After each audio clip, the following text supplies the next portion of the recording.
ఓం శ్రీ గురుభ్యో నమః. అందరికీ నమస్తే అండి. శ్రీమద్ భగవద్గీత 10వ అధ్యాయం విభూతి యోగం నుంచి 38వ శ్లోకం.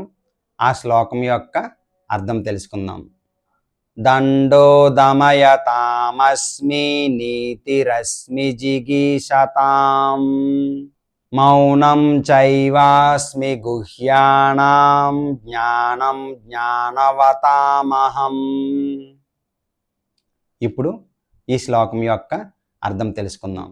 ధర్మ విరుద్ధతను అణచే సాధనములలో నేను శిక్షను, విజయమును కోరేవారిలో నేను నీతిని, రహస్యములలో నేను మౌనమును, జ్ఞానవంతులలో నేను జ్ఞానమును.